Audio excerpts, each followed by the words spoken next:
স্বৈরাচার এবার শেষ, মুক্ত আজ বাংলাদেশ। উঠছে ওই জড়নিশান, হৃদয় দোল কণ্ঠের গান। নাইরে কাজ আর মরার, আজকে কাজ দেশ গড়ার। পালুড়াও সিন্দাবাদ, তারেক রহমান জিন্দাবাদ।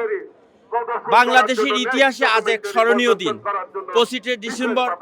এই দিন বাংলাদেশের ইতিহাসে দ্বিতীয় আর কখনো ঘটবে না। তাই তারেক রহমানের জন্য এত লোক উপস্থিত আর কোনো সময় হয় নাই, এই প্রথম। তাই আমি মনে করি বাংলাদেশের প্রত্যেকটা নাগরিকের উচিত আগামীতে তারেক রহমানের নেতৃত্বে সুন্দর একটি দেশ গড়ার লক্ষ্যে কাজ করা।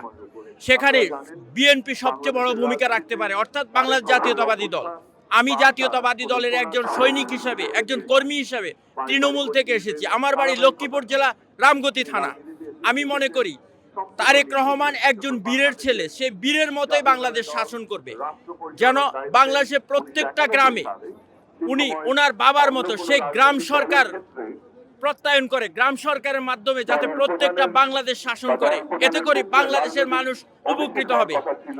আপনার আনন্দ উদ্দীপনাটা কেমন? ঐতিহাসিক দিন। এখানে আনন্দ বলতে এইটুকু, এই লক্ষ লক্ষ মানুষের মাঝে আমি উপস্থিত হতে নিজেকে একজন গর্বিত মনে করছি। আমি একজন মুক্তিযুদ্ধের সন্তান, উনি একজন মুক্তিযুদ্ধের সন্তান। তাই বলবো যে আগামীতে যাতে বাংলাদেশটা মুক্তিযুদ্ধের নেতৃত্বে হয়, সেটাই আমাদের কাম্য।